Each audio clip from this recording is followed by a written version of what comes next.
A New Name by Linda Sue Park. This is the story of a 10-year-old Korean girl, Kim Sun-hee, and her brother, Kim Tae-yoo. It is the year of 1940 and the Japanese have taken over Korea.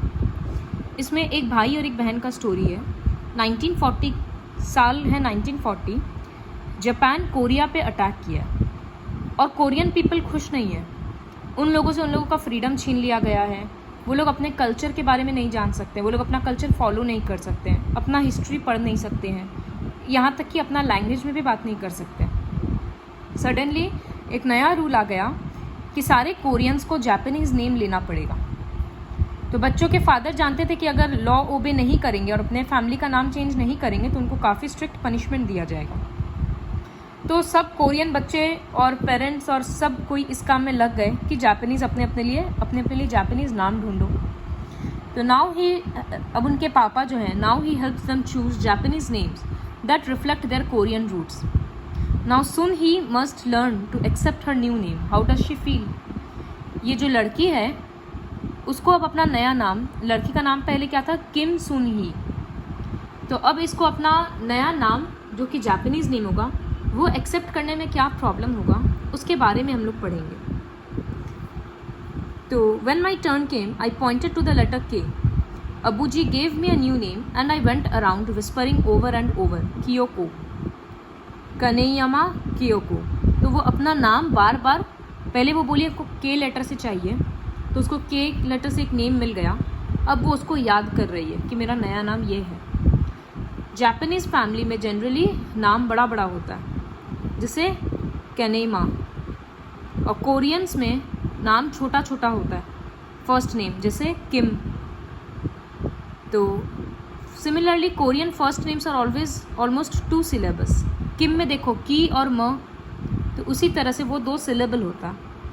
तो Koreans में name काफ़ी छोटा छोटा होता है और 2 syllable का होता है, लेकिन जापानीज़ का फर्स्ट नेम काफ़ी बड़ा होता है. I liked how Abuji had hidden our real last name in the new one he had chosen for us,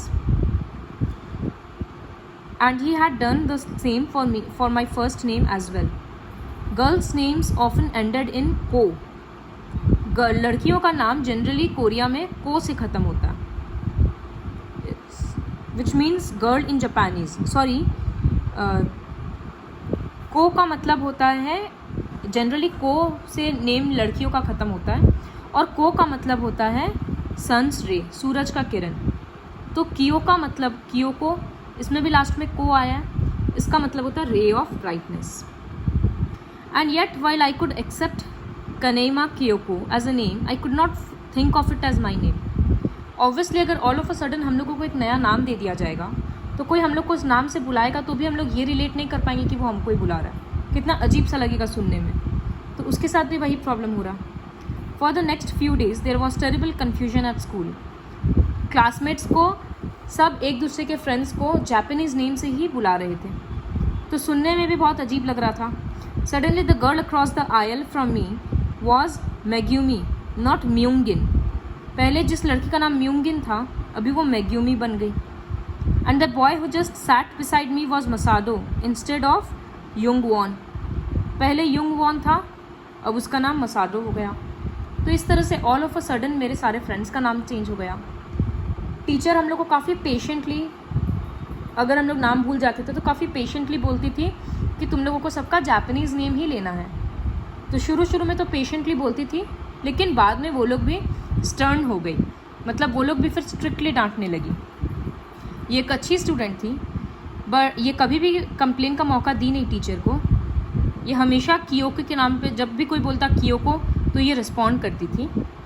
लेकिन ग्रेजुअली ये इतना थक गई कि ये हर टाइम केयरफुल नहीं रह सकती थी कि मेरा नाम कियोको है, किम नहीं है. और एक मोमेंट पे इससे गलती हो गया. I chose the worst possible moment to make a mistake. कब गलती हुआ? Onishi san was in the room. Onishi san कौन है? एक जापानीज़ आर्मी ऑफिसर है जिनका काम था ये देखना कि सारे बच्चे अच्छे से मैनर्स सीख रहे हैं और जापानीज़ रूल को फॉलो कर रहे हैं. तो वो क्लास में आते थे, कई बार आते थे एक वीक में, और बीच बीच में पीरियड में आ जाते थे. टीचर पढ़ाना बंद कर देती थी और उनको झुक के, जैसे जापानीज़ लोग रेस्पेक्ट देते हैं, वो करते हैं, वैसे करती थी। टीचर भी इनके आने से नर्वस हो जाती थी। I tried specially hard to give the right answers when he was around. That day I knew he was in the room. I knew I had to be extra careful and not to make a mistake, and somehow I did the very thing I was trying hard not to do. I said Myungin instead of Megumi. तो वो एक लड़का को बुला रही थी जिसका Korean name म्यूंगिन था, तो वो उसको कोरियन नेम से ही बुलाती, उसका जापानीज़ नेम से नहीं बुलाई। ओनिशी शैन हर्ड मी, वो सुन लिया आर्मी ऑफिसर, और वो बोला अब वो उसको पनिशमेंट दे रहा टीचर को। वो टीचर की तरफ देखकर स्टिक लिया। टीचर कियोको को देखी और बोली कियोको सामने आओ। क्लास पूरा शांत हो गया। सब लोग सरप्राइज से देख रहे थे कि अब इसके साथ क्या होगा। इनफैक्ट वो टीचर को भी बुरा लग रहा था कि बेचारी को अब मार पड़ेगा। और ये कियोको कौन थी एक्चुअली? ये जो किम है ये वाइस प्रिंसिपल की बेटी है। तो आज तक कभी इसको मार नहीं पड़ा, और वो भी वाइस प्रिंसिपल की बेटी है तो मार पड़ रहा है। अब इसको तो बहुत अजीब लग रहा है। बट टीचर को भी इतना सॉरी फील हो रहा था। I felt sorrier for her than for myself. Kyoko को टीचर के लिए और बुरा लग रहा था क्योंकि टीचर उसको मारना नहीं चाह रही थी, लेकिन ओनिशी शैन के कारण मारना पड़ा। It was so unfair. First our names were taken and then we weren't given any time to learn each other's new names. She is saying that पहले तो नाम ले लिया गया, फिर बच्चों को ज़्यादा टाइम भी नहीं दिया गया सबका जापानीज़ नेम लर्न करने का। तो ये गलती तो होना ही है, तो इसमें पनिशमेंट क्यों दिया जा रहा है? तो बैम्बू केन आया और वो मार खाई। विथ ईच स्टिक वैक, हर एक मार के साथ the word wrong in my mind, unfair unfair unfair. उसको बार बार यही लग रहा था कि कितना ज़्यादती हो रहा है, अनफेयर ट्रीटमेंट है। लेकिन इतना गुस्सा में थी वो कि वो रोई भी नहीं मार खाने पे। At home that night Omuni मतलब mummy, Korean word for mother. So Omuni pressed her lips together when she saw the fierce red welts on my legs. उसको जब वो निशान सब दिखा, वेल्ट्स मतलब अगर किसी स्टिक वगैरह से मारते तो आसपास का स्किन थोड़ा फूल जाता है और रेड हो जाता है, वही चीज़ हुआ था। She soothed them with a paste of made of herbs, but the mark stayed there for several days. उसकी मम्मी उस पर पेस्ट वगैरह लगाई हर्ब्स वगैरह का, लेकिन काफ़ी दिन तक निशान रहा था। I was glad they did not fade right away. इस लड़की को अच्छा लग रहा था कि इतने दिन तक निशान है। इसको गुस्सा आ रहा था वही चीज़ बार बार देख कर। Seeing and feeling the sore redness of those welts away made me a little angry all over again. I wanted to stay angry about losing my name. इसको वो लग रहा था कि हाँ ये मेरे गुस्से का निशानी है जो कि रहना चाहिए, लोगों को पता चलना चाहिए। But I wasn't the only one. सबका नाम चेंज हो गया। The changing of my name made even my best friend cross. Cross मतलब angry. तो कियोको का जब नाम चेंज हुआ किम का, तो उसके बेस्ट फ्रेंड को भी बुरा लगा। जबकि उसका बेस्ट फ्रेंड कौन है? टोमो, वो एक जापानीज़ है। जब वो लोग साथ में स्कूल डेज में खेल रहे हैं तो he had to check himself all the time. वो तो उसको सुन ही बोलकर बुला रहा है, फिर बार बार उसके भी मुंह से कोरियन नेम ही निकल रहा। बाद में वो करेक्ट किया Kyoko. Once after correcting himself for what seem like the 100th time, मतलब हर बार वो यही करता, पहले कोरियन नेम बुलाता, फिर याद आता कि अरे जापानीज़ नेम से बुलाना, तब वो जापानीज़ नेम से बुलाता। लास्ट में वो इरिटेट होकर उसी का नाम बार बार रटने लगा, याद करने लगा, कियोको कियोको, इस तरह से, एज इफ़ वो अपने ब्रेन को याद दिलाना चाह रहा है, याद कराना चाह रहा है। तो अगर कोई वर्ड हम लोग बहुत बार बोलते हैं तो फिर वो उल्टा सीधा भी प्रोनाउंस होने लगता है। वही चीज़ इसके साथ हुआ। He was getting his tongue all twisted. I giggled. अब वो लोग कियोको नहीं बोलकर देखो की ओ की को इस तरह से उल्टा सीधा बोलने लग गया और दोनों जन हंसने लग गया। Tomo was laughing at the silly sounds. I was laughing for the same reason, but I was also secretly pleased to be treating my Japanese name with such disrespect. उस लड़का को क्यों हंसी आ रहा था? उल्टा सीधा नाम सुनकर। लड़की को उल्टा सीधा नाम सुनकर भी हंसी आ रहा था, लेकिन उसको इस बात का और खुशी हो रहा था कि वाह हम अपने जापानीज़ नेम का कैसे मजाक उड़ा रहे हैं। तो ये जापान का डिसरेस्पेक्ट है। When our laughter faded, उन लोग का हंसी रुका।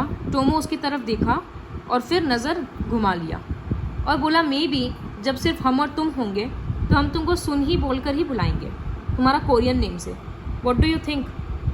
तो वो लड़की क्या बोली तो किम कि wouldn't that just make it all harder, तुमको बार बार ये ध्यान रखना पड़ेगा कि आसपास कोई है तो फिर मेरा जापानीज़ नेम से बोलो, आसपास कोई नहीं है तो मेरा कोरियन नेम से बोलो।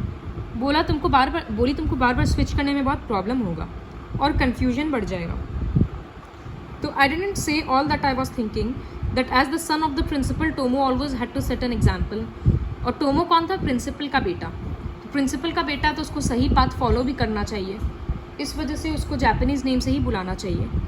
A mistake from him would be worse than a mistake from other students, he would lose face. I didn't have to say it because it was something that Tomo lived with every day. You are right, he said. वो बोला कि बात तो तुम सही बोल रही है। फिर वो उसकी तरफ देखकर बोला कि it's such a nuisance, isn't it? कि कितना बकवास काम है ये ऐसे नाम चेंज कर देना, जबकि वो खुद जापानीज़ है फिर भी वो ये बात मान रहा है। And I knew this was his way of saying he was sorry I had to change my name. उसके बेस्ट फ्रेंड को बुरा लग रहा था कि उसके कंट्री के लोग कैसे अत्याचार कर रहे हैं लोगों पे। तो ये अपोलोजाइज़ किया उसके सामने, किम के सामने। किस तरह से? सॉरी नहीं बोला, बस वो बोला कि हमको बुरा लग रहा है कि किस तरह से तुम लोगों को परेशानी का सामना करना पड़ रहा है। तो ये था चैप्टर अ न्यू नेम, जिसमें एक नया नेम के कारण क्या क्या प्रॉब्लम हुआ वो समझ में आया।